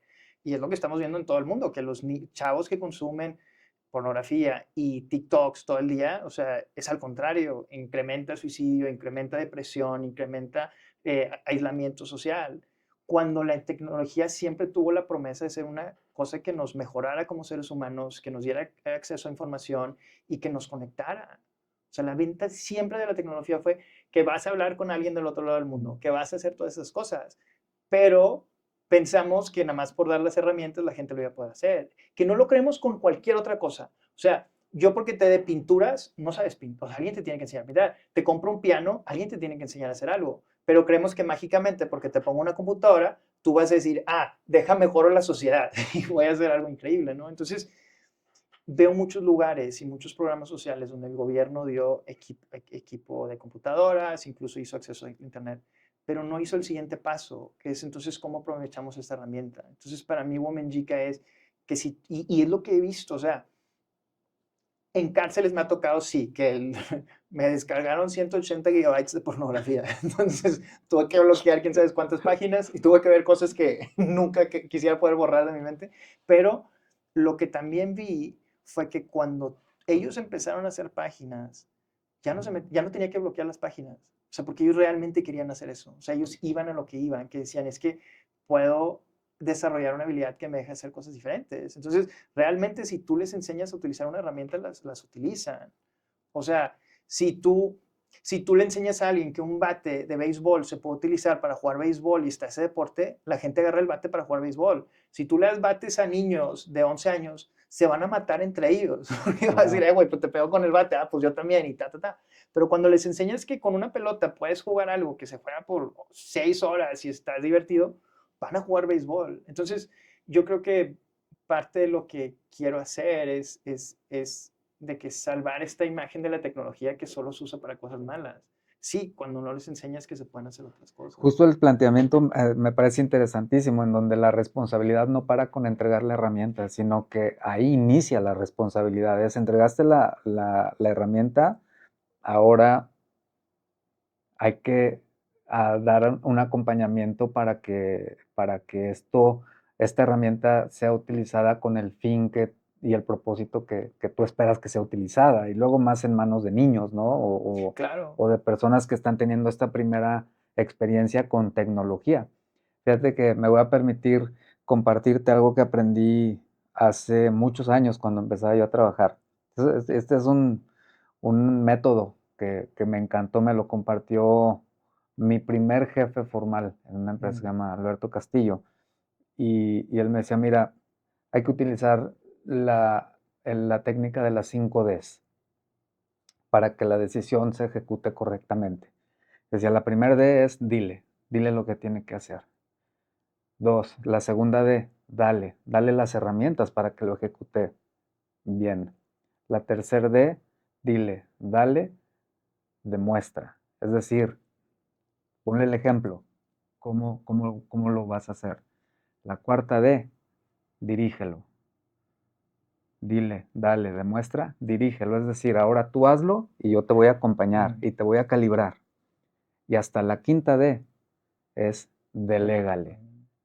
Entonces, y solo entonces, lo dejas que ejecute la tarea por sí solo, porque ya te aseguraste que todo el proceso se cumplió. Entonces, pues un poquito es esto, es esta propuesta de Wominjika para los niños en el uso de la herramienta. Y eso me gusta mucho el planteamiento, porque lo hablábamos hoy por la mañana, hablas de subsidiariedad. O sea, no solamente es aprende y ya. Ajá, No, no, sí. no, es utiliza la herramienta y vas a aprender a generar beneficios a través del buen uso de la herramienta, que eso está increíble. ¿Cuál ha sido tu experiencia en la implementación del programa? ¿Qué anécdotas tienes que nos puedas compartir? Muchísimo. Y es bien chistoso porque a veces cuando sales a ayudar, bueno, siempre le digo amar, ¿no? Porque la ayuda creo que es muy. Entonces la ayuda a veces es dar y ahí se queda. Amar necesitas conocer a la persona, quedarte y realmente estar ahí y seguir enseñando aun cuando no te ponen atención, ¿no? Y es un poco diferente, pero bueno, podemos utilizar la palabra ayudar. Pero cuando piensas, si te escuchaste lo que es el programa, dirías, bueno, Rodrigo lo que quiere es que la persona aprenda programación y haga la página web. Y eso es, así se mide la efectividad del programa. Y de cierta manera tienes razón, pero los casos que yo me he encontrado cuando empiezas a hacer esto es que la ayuda a veces es como, es como, no sé, le das a un niño una caja de cartón pensando que lo va a utilizar para guardar cosas y de repente lo hace una nave espacial y ahí está jugando adentro. Y entonces lo que tú ves que es una cosa para guardar, ellos ven cosas muy diferentes. Entonces, te puedo contar varias. Una que a mí me gusta mucho es una chava que me topé en una cárcel en Filipinas, que pues al final yo creo que tenía como 8 computadoras en la cárcel para una población de 500 o tantos. Entonces pues tienes que escoger gente y a veces decirle sí a alguien es decirle no a alguien más. Y yo me acuerdo que la primera clase ella entró, me dijeron que era una muy buena alumna, entró pero no hizo nada. Estaba viendo el techo, está como que medio desafiante. Entonces yo saqué a todos del salón porque se acabó y le dije, tú te quedas. Y le dije, no pusiste atención, no hiciste nada. Me estás ocupando una silla.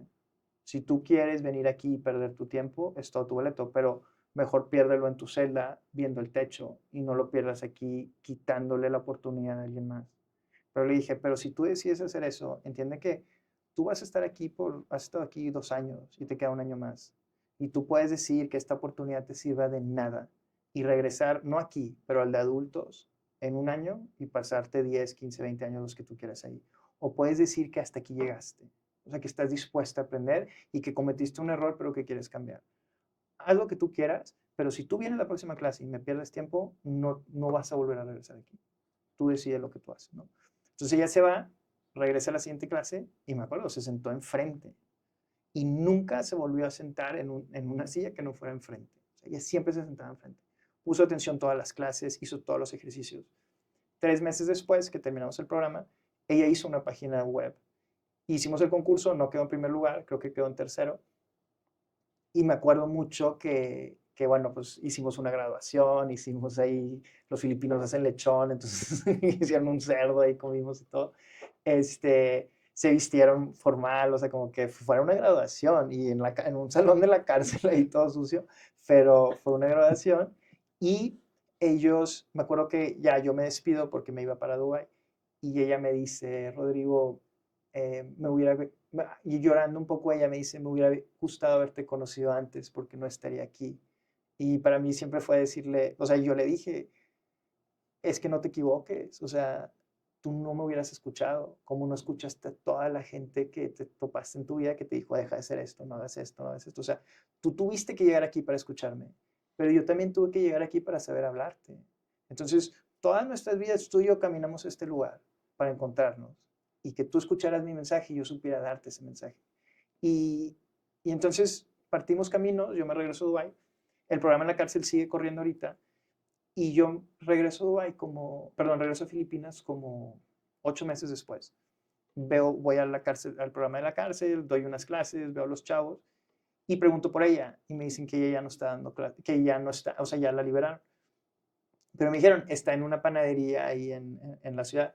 Entonces voy, busco la panadería y me la topo a ella. Y me ve y nos abrazamos y nos sentamos ahí a tomar un café. Y ella me dice, bueno, lo digo, la verdad es que nunca me gustó la programación. O sea, no era la mía, no sé qué, lo hacía porque tú me dijiste que lo hiciera. Pero me dijo, cuando fue la graduación, fue la primera vez en mi vida que yo empecé algo y lo terminé. O sea, nunca había sentido lo que era llevar algo hasta el final. Y fue la primera vez porque al final cuando terminan se paran todos y les aplauden. Y ella me dijo, o sea, esos aplausos eran para mí. Yo formé parte de recibir ese respeto, admiración de otras gentes porque yo terminé eso. Y entonces, cuando ella sale de la cárcel, su mamá le dice a ella, tengo una amiga que pues, está buscando una practicante para la panadería que ella tiene. Y que ella dijo, yo no sé si me va a gustar hacer panes, pero yo sé que si yo me voy a meter de practicante lo voy a terminar, como terminé el curso de Woman Chica. Entonces ella se mete a hacer el curso de panadera, se lo toma muy en serio y me dijo, para el tercer día yo ya sabía que a esto me quería dedicar. O sea, me encantaba estar cerca del horno, me encantaba que yo tenía que preparar desde antes, que lo podía hacer a mi manera, que ellos entregan muchos restaurantes, me decía, entonces que empiezan como a las 3 4 de la mañana y están con el horno saque y saque y llega la gente, se dan los panes, la gente le decía, oye, te quedaron deliciosos, la gente habló de eso, y entonces, y me dijo, y cuando yo terminé el curso de las prácticas, volví a sentir eso que sentí con Momenjica, y que ahora pues amo hacer esto, y esto es mi propósito. Entonces, fue un caso donde yo empecé a ver que no nada más estás enseñando programación, como nosotros, y nosotros no lo pensamos así cuando pensamos de la escuela, o sea, la primaria para muchos, y digo, puede ser diferente para varios, pero la primaria fue una época muy divertida o la prepa de nuestras vidas y no piensas la clase de matemática de álgebra lineal o no piensas de que los amigos, ciertas cosas. Y entonces me di cuenta que esto que yo había armado también tenía otras cosas alrededor que daban valor que yo no lo había visto hasta que ellos me lo contaron. Otro tipo que también fue en Filipinas fue que yo daba clases con niñas que habían sido usadas sexualmente y rescatadas, algunos por sus familiares y otros en prostitución, casi una esclavitud sexual. Niñas desde los 7 años hasta los 20 y tantos. Y yo siempre en uno de los salones, yo daba la clase en vivo y decían, véanme a mí porque aquí estoy, un día no estaré, pero aquí estoy yo. pero si quieren, porque muchas de estas niñas, todas sus interacciones con hombres habían sido negativas. Entonces, y fue algo que aprendí en Líbano cuando trabajé con niñas que habían sido abusadas sexualmente por ISIS o por el ejército. Entonces yo le decía, ustedes se pueden sentar donde quieran. Yo siempre ponía escritorios muy lejos de mí. Se pueden sentar allá si quieren. Si no, están estos que están aquí. Yo voy a dar la clase, pero ustedes lo pueden escuchar. Y ven varias niñas que al principio se sentaban en escritorios lejos. O me escuchaban desde allá o se ponían los audífonos y trabajaban. Y poco a poco las niñas se iban acercando, o sea, viendo que las otras niñas estaban ahí, pues las hacía reír, era más divertido, y entonces se regresaban. Pero me acuerdo de una niña que nunca hacía nada, o sea, se quedaba allá lejos, se ponía los audífonos y no hacía nada. Se dormía en la clase, etcétera. Y una vez le pregunté a una de ese centro lo corren unas monjas, y me dijo, es que ella no duerme, tiene pesadillas todo el tiempo, o sea, porque está viviendo en el pasado y todavía no llega a un punto donde puede estar en el presente. Y yo me acuerdo un día, yo daba clases en la mañana y en la noche. Ella vino en la mañana, se puso los audífonos, pero fue la primera vez que prendió el programa. O sea, se metió a la página y empezó a ver el curso uno y yo veía que estaba programando. Se acaba la clase y yo iba a ir con ella y la monja me dijo, déjala. Y le dije, ¿sabes qué? Déjala. O sea, deja que siga programando, o sea, va a estar ahí. Regresó a la, cárcel, a la clase en la noche y habían pasado como 6 horas y seguía ahí. Terminó mi clase y ya cuando yo había terminado, vi que se durmió.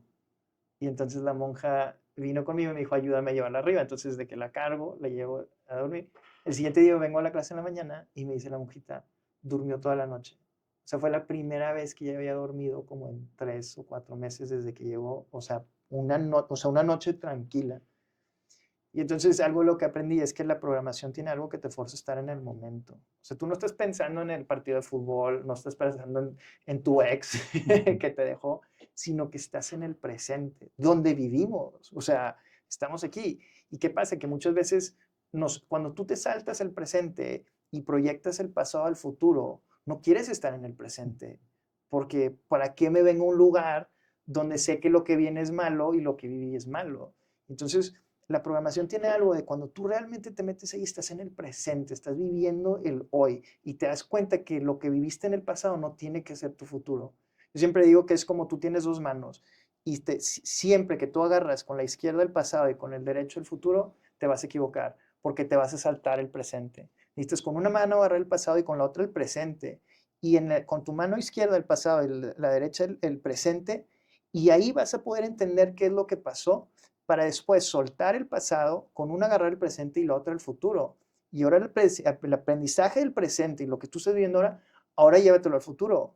Pero estas niñas lo que hacen es que agarran el pasado y el futuro. Y entonces, pues esto nomás es una extensión de lo que pasó. Entonces, no quieren estar en el presente y claro que no quieren vivir el futuro. Entonces, algo que es la programación, que es yo enseñando HTML y CSS, a una niña la ayudó a hacer su terapia para regresar a vivir el hoy. Y ella, cuando yo termino el curso, tiene su graduación y me escribió una carta. Y en la carta escribió dos cosas que cambió un poco también la manera en la que yo veía, porque ella escribió, yo no sabía que el mundo me necesitaba, porque ella le hizo una página web a una señora que estaba loquita, o sea, que yo veía en la calle que vendía cacahuates, porque tú hablabas con ella y ella hablaba con otras 3 personas que no estaban ahí. Mm. Entonces, me decía de que, no viniste el miércoles. Y yo, es que no me dijiste que. Y me dijo, no, no estoy hablando contigo, estoy hablando con alguien que no estaba ahí.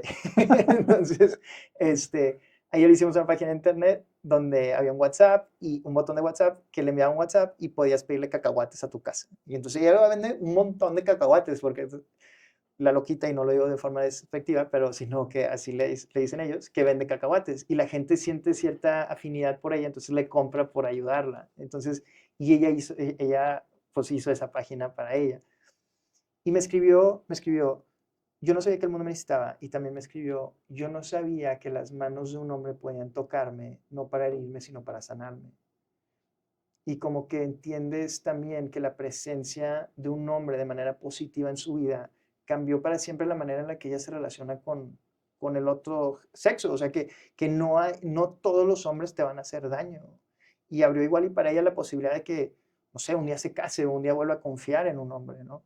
Entonces, hay tantos casos así donde Y yo digo, mi logro no fue enseñarle HTML o CSS, o sea, el logro fue otro.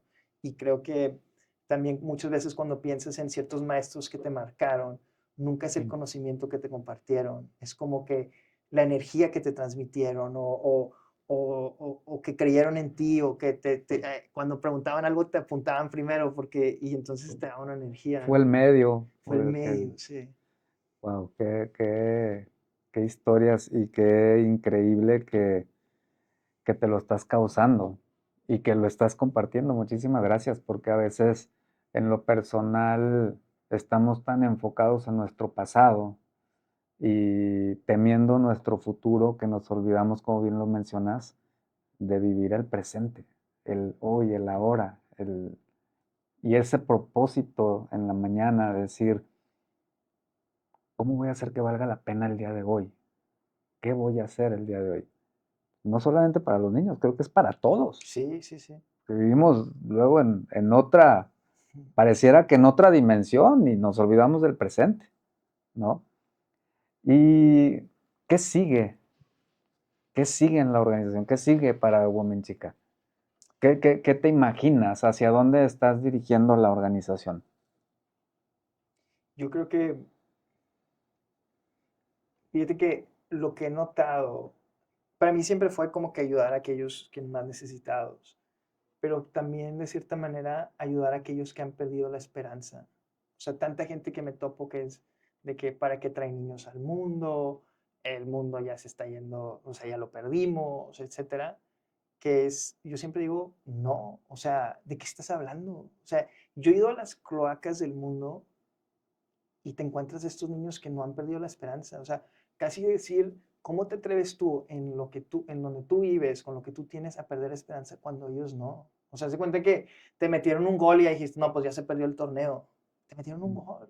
Pero estos niños que han perdido todos los juegos que han jugado en su vida, dicen, ¿cuándo es el que sigue? ¿No? O sea, ¿cuándo es el que sigue? ¿Y cómo mejoramos? ¿Y cómo luchamos? ¿No? Entonces, yo creo que también las historias de Womenjica, y algo que siempre le he dicho al equipo, o sea, yo no estoy en la industria de la pornografía y la injusticia. O sea, yo no vengo aquí a contarte, mira esta niña de 7 años que la usaron sexualmente durante 2 años, sino yo vengo a contarte historias de esperanza, que esta niña sí que sufrió cosas que ojalá no hubiera sufrido, pero aún ella en la miseria, en el horror que ella vivió, no ha perdido la esperanza y sigue luchando cada día y sigue diciendo su Womenjica cada mañana. Entonces, yo creo que para la organización hay dos cosas. O sea, una es quisiera que esto fuera un lugar donde la gente viene a volver a recuperar la esperanza en la humanidad, porque fue lo que a mí me sucedió. O sea, en los campos de refugiados, las situaciones de esclavitud de África, Siria, con todas las injusticias que vivieron, es que los que nosotros vemos como excusa para perder la esperanza, ellos no la han perdido, e incluso la están buscando. Entonces, una parte de la organización que yo quiero empujar mucho es los mensajes, esas historias que he encontrado y compartirlas para que vuelvan a recuperar la esperanza. Y la otra es, pues expandir. O sea, yo quiero volver a conectar a estos chavos, porque es impresionante, no nos damos cuenta la carga que tiene, la carga de los pobres, lo que cargan entre ellos para ayudarse, es impresionante. O sea, cómo entre ellos se ayudan y se sacan adelante con nada. O sea, y, y entonces hay muchos más lugares que quiero llegar, hay muchos más lugares que quiero conectar, porque ellos no han perdido la esperanza. Tú vas a todos esos lugares y ellos están, ¿qué más hacemos? ¿Cómo luchamos? Una anécdota que cuento, que te conté hace rato, que fue, nosotros estamos en una cárcel federal en Ciudad de México y hay un chavo que me, yo fui hace casi, no sé si hace 6 o 7 meses, fui a esa cárcel federal y yo les conté el programa, mira, Womenjica, esto es lo que hacemos. Y yo, hay una frase que me gusta mucho, que es mejor tener una oportunidad, es mejor estar preparado y no tener una oportunidad a tener una oportunidad y no estar preparado. Y yo le dije, esto es una oportunidad. Y se les va a abrir la puerta. La vida siempre te abre una puerta. Pero si ustedes no están preparados, no importa, porque él no se va a abrir la puerta. Pero si ustedes se preparan, se los prometo que se les va a abrir una puerta. Este chavo yo me acuerdo, yo lo había visto la vez pasada que fui y me estaba poniendo atención como láser. Los demás medio, digo, todos pusieron atención, pero había unos que de repente hablaban, nunca me dejó de ver y nomás con los ojos abiertos. Bueno, ese chavo a nivel mundial es el que más cursos ha hecho. O sea, el curso que estamos haciendo de las clases que van ahí es el que más ha hecho. Y me dijeron que él iba a salir en 3 meses y que quería hablar conmigo. La semana pasada lo vi. Entonces yo voy, hablo con todos los chavos y al final él se me acerca y me dice, oye Rodrigo, es que tú dijiste que si nosotros hacíamos esto se iban a abrir puertas, pero yo ya casi salgo en 3 meses. ¿Cómo, dónde está la puerta? Me cuenta, ¿no? ¿Cómo se abre? Y me dice, hablé con mi mamá, pero no podemos pagar internet. O sea, yo no puedo tener internet en casa porque no nos alcanza y tampoco tenemos computadora, entonces tengo miedo cómo lo hacemos, así. Y le dije, mira, tú acaba el curso, yo te compro tu computadora y te pongo wifi. Y le dije, y si quieres, te contrato para que tú des las clases aquí en la cárcel con todos estos chavos y sigas haciéndolo.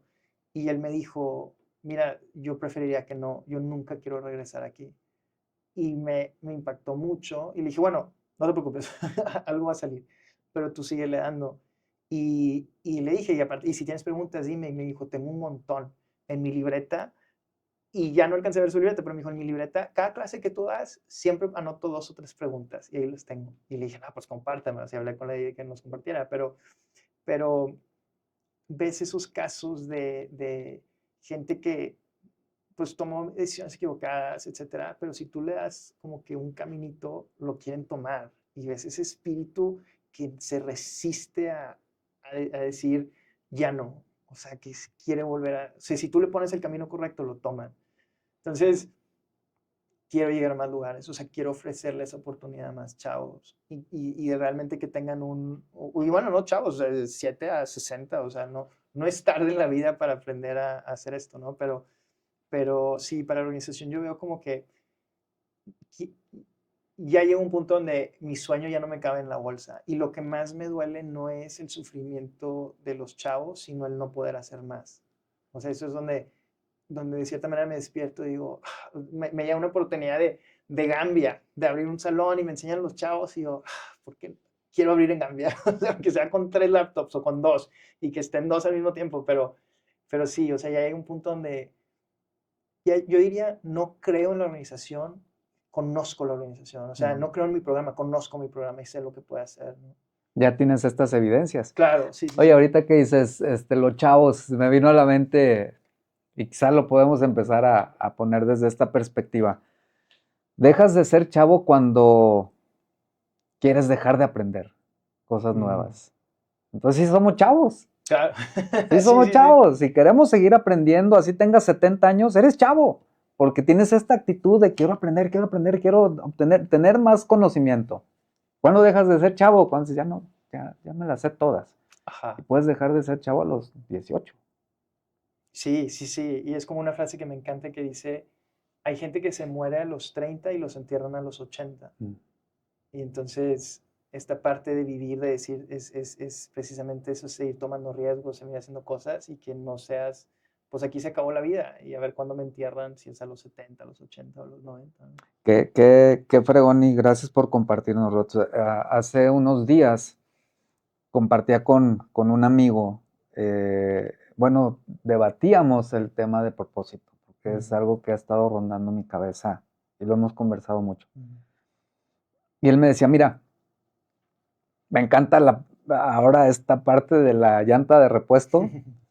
Creo que lo voy a tener presente con el ejemplo de tu amiga China, para no olvidarlo, pero el concepto se me hace muy padre, porque a veces nos resistimos a estar en acción porque justificamos cualquier cantidad de cosas para no entrar en actividad, porque no me toca, porque mil razones. Me encanta esta propuesta de, hey, muévete, Ujú, por eso estás vivo, muévete, hacer lo que sea, muévete. Es la llanta de refacción. ujú, Vas a llegar a tener la llanta correcta, pero ahorita es la de refacción, a lo mejor. ujú. Y platicaba con él el tema del propósito y me decía, mira, creo que tiene que ver con esto. Encuentra una actividad que sea lo suficientemente potente que mueva la completez de tu ser. Cuando me dijo eso, hizo esta expresión, me voló la cabeza. ¡Qué poderoso! Porque sí lo he experimentado en algunas ocasiones en mi vida. Quisiera que fuera casi siempre. Pero esta actividad de cuando eras niño y decías, hey, vamos a echar una cascarita. Ujú. Sí, vamos. Y es así, todo tu ser está enfocado, concentrado en esto. Hemos conversado mucho y te veo así. Duermes, de hecho tu entorno lo has adecuado para poder estar en actividad. En lugar de ir al gimnasio, montaste el gimnasio en tu casa, ¿no? Perdón, entonces has estado conectado con tu propósito y estás enfocado en producir esta iniciativa que en mi opinión, y compártenos un poquito de esto, mueve la completez de tu ser. Sí, yo creo que, digo, hablabas un poco antes de ser chavo, ¿no? Y creo que, y bueno, y decías de la cascarita de jugar fútbol. Y creo que a veces cuando te vas convirtiendo en adulto, dices, como que jugando fútbol, pues ¿para qué me barro? O ¿para qué me tiro? ¿Para qué me aviento ese sprint? Si al final lo que termina este juego es irrelevante en el universo o en nada, ¿no? Es un juego que estamos jugando aquí en el parque. Pero no hay nada más divertido que cuando estás jugando en un campo de fútbol con cinco que no conoces, que no sabes quiénes son, y todos en el equipo están jugando como si fuera la final del mundial. O sea, corre, vete hasta allá. Y se va a terminar ese partido y va a quedar en la historia como algo irrelevante de tu vida. Pero si no juegas ese juego como si fuera la final, entonces hasta dices, ¿para qué juego, no? O sea, si no te emocionas, si no quieres sacar ese jugo algo que con toda podrías decir es que es irrelevante, ¿no? Y yo creo que es eso que decías, o sea, creo que a veces cuando dejas de ser chavo, de cierta manera, pierdes esa entrega de decir, hasta dónde venga esto, ¿no? Y creo que cuando, yo creo muchas veces que nosotros no tenemos visiones, pero visiones no tienen a nosotros. Cuando realmente hay algo, te despiertan las noches y anotas algo, entonces se te viene una idea y la anotas y estás, o sea, te consume. Y Lacan tiene una frase que me gusta mucho que dice, la felicidad es la categoría del esclavo, el maestro busca un reto. Y cuando tú piensas de los momentos así que más orgullo te dan en la vida, es cuando dejaste todo. O sea, casi ni siquiera te importa si ganaste o perdiste. Yo no tuve una gota más que dar. O sea, ahí me quedé. Y hay muchos, o sea, en deportes, o sea, el momento más orgulloso que tienes es cuando meten ese gol, ganas y te tiras en el campo porque tienes calambre y Acalambrado, es una gota más. Y no hay mejor. Y estás en dolor, diste todo, estás deshidratado. No es un momento feliz, pero es algo que con orgullo. Y yo incluso ahora que pues mi papá ya está un poco más grande y escuchas a los doctores y no te cuentan del dinero, no te cuentan de los aplausos, te cuentan de cuando estaban haciendo la residencia y trabajaban, y los traían como 18 horas y no dormían, y se festeja en la vida lo que tú pudiste cargar y que lo cargaste con un cierto nivel de orgullo, que en el momento puede ser difícil, pero viendo hacia atrás, eso es lo que se cuenta. Una buena historia, si el héroe no cargó lo que más pudo, es una historia aburrida, o sea, no es una historia que quieras contar. Entonces, yo creo que como Mexica es como que yo he dicho qué es lo más que puedo cargar y que te va, y de repente se convierte en tan grande que pues te traes gente y en eso se hace ya algo más donde conexiones, etcétera, dicen, hey, yo también quiero cargar esto. Y ahí es donde te da más energía porque la gente ve que vale la pena cargar esto como, y entonces eso es a mí lo que me da esa energía o a veces de que pues a veces duermo 3 horas o 2 horas o lo que sea, pero no lo sientes, o sea, estás tan metido en lo que estás haciendo y te da tanta energía que dices, es que si estoy durmiendo no estaría disfrutando esto, no estaría cargando esto que me mueve. Que hay que cuidar también el equilibrio, que ese es un tema importante y que justo para eso también cuando haces equipo nos podemos estar echando la mano, ¿verdad? Hey, hay que Ajá, cuidarnos sí, entre sí, sí. sí. Y ahora, para terminar, porque hay muchísimas cosas que vamos a conversar y tenemos todavía mucha actividad por realizar y así va a ser. ¿Qué acción vas a mover? ¿Y a quién quieres invitar a que se sume y cómo? a la iniciativa? Pues es, es bien interesante porque, tipo, una respuesta que daría es, necesito empresarios. O sea, necesito gente que desde una parte de capital, desde una parte ya sea económica, ya sea computadoras, ya sea como que tengan organizaciones que se quieran meter. Pero yo veo a veces a mi equipo, o sea, la gente con la que trabajo día a día o algunos de las personas con las que trabajamos en las organizaciones, y veo también cómo ellos necesitan a Woman Chica, o sea, que el impacto que ellos ha tenido en su vida. Y entonces, yo creo que una vez un amigo me hizo una pregunta en una boda, me dijo, ¿tú morirías por México? Y me acuerdo que estábamos sentados él y yo y una chava, y la chava hizo, qué oso, y se fue, y nos quedamos nosotros dos, ¿no? Y ahí empezamos hablando.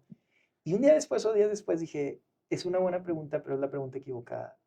O sea, yo creo que hubo un tiempo donde este país, la idea o el proyecto de este país requería que gente muriera por este país. 1810, 1910, la revolución, la independencia, o sea, necesitaban haber cadáveres para que este país o esta idea de proyecto de nación existiera. Pero hoy en día, cuando tú ves a México, desde los lagos de Montebello hasta Tijuana, desde Manzanillo hasta Tampico, ya empapamos este país en sangre. O sea, si tú me dices que si hoy mueren 100 más, eso va a ser algo por nosotros, no hace nada. Y hoy este país lo que nos pide no es más muertos, no es si mueres por este país, pero si estás dispuesto a vivir por este país. Y la pregunta, y entonces se cambia, porque para vivir por algo lo tienes que amar y para amarlo necesitas conocer. Entonces, cuando tú hablas de conocer a México, te puedes equivocar y decir, es que México es sexista y México es racista y México es clasista y te las creo y los he visto a través de esta. Pero el problema es cuando no entiendes lo que redime a este país, que es su gente. O sea, yo estuve en Chiapas, entre un tejabán, la viejita le manda al viejito a comprar una coca. Y yo le dije, no, es que no tomo coca por el azúcar y le importó 3 cacahuates, me sienta y empieza, prende el comal, está con la tortilla dándole vueltas y está sacando un asado. Y yo le dije, no, es que nosotros vinimos a darle a usted. Y ella me dice, no, no, no, siéntate. Y entonces ella te da. Y eso yo lo he vivido y sé que también gente que lo está escuchando lo ha vivido en Zaragoza, Nuevo León, en San Luis, lo he vivido aquí en Jalisco, lo he vivido. Entonces, ese es México. Y entonces, yo, yo lo que, algo de lo que me mueve es ese México, o sea, ese proyecto, y hay que vivir por eso, pero hay que conocerlo y hay que amarlo. Entonces, yo lo que digo con la gente es, obviamente para crecer este proyecto, que para mí es inmensamente mexicano. O sea, salí al mundo y he vivido en todos los lugares, pero para mí la raíz es México, porque el mundo necesita de México. O sea, no nos damos cuenta y cuando has vivido en diferentes lugares te das cuenta que hay algo especial de este país y el mundo necesita un México fuerte. Y entonces, que, cuando me preguntas qué quisiera es que la gente con esta organización, es que una, que lo conozcan y que vean cuántos mexicanos están luchando para que esto funcione y que entonces conozcas eso y vuelvas a amar y vivir por México. O sea, que al final ese es mi objetivo. O sea, más allá obviamente quisiera crecer esta organización y sacar esos casos de éxito y que los mexicanos sean muy chingones porque lo son, pero es cómo volvemos a soñar por ese México y a vivir por él. Qué pregunta tan espectacular. ¿Estás dispuesto a vivir por México? ¿Estás dispuesto a vivir por el mundo que nos está tocando? ¡Qué increíble! Y qué forma tan bonita, en mi opinión, de construir una actitud positiva. Porque es construcción. Exacto. Es construcción. Híjole, qué maravilla. Siempre es un gusto enorme compartir contigo, Rod. Está bien padre, te felicito. Antes yo tenía una idea de lo que era la iniciativa, por lo que conversamos y por todo el rollo que hemos compartido en estos Zooms que de repente nos conectamos, pero hechos, no palabras. En Guadalajara tenemos 3 centros abiertos, hay más de 18 niñas y niños que hoy están cursando el programa y que están transformando sus vidas con el esfuerzo, trabajo y dedicación que están poniendo a aprender una habilidad nueva. A los embajadores, una felicitación, un agradecimiento absoluto porque son chavos comprometidos con los niños y con su crecimiento personal también, que está increíble, que ya conociste los de Guadalajara. Sí. Y lo que sigue, pues yo creo que es seguir creciendo, seguir Sí. impactando a más niños, a más señoras, a más señores, a más gente que quiera aprender nuevas habilidades y que entre todos nos echemos la mano y estemos dispuestos a vivir por México, Por ¿no? México. Rods, muchísimas gracias. Muchas gracias. Nos vemos muy pronto.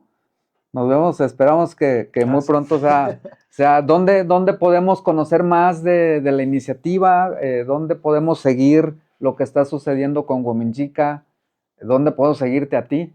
Sí, entonces en Instagram, womenjica-org, es WOMENJEKA-org. Entonces ahí tenemos, o sea, todo lo que hacemos alrededor del mundo lo publicamos ahí. Womenjica.org, también ahí está la página de internet. El 15 de junio sale la nueva página y van a tener muchos de los programas que hacemos, van a poder verlo ahí. Pero en Instagram ponemos todo. Entonces si nos siguen ahí pueden ver todo. Genial. Pues enhorabuena, felicidades, que sigan los retos y que sigan los éxitos, mi querido Rod. Muchísimas gracias y nos vemos muy pronto nuevamente. A ti, muchas gracias, Pepe.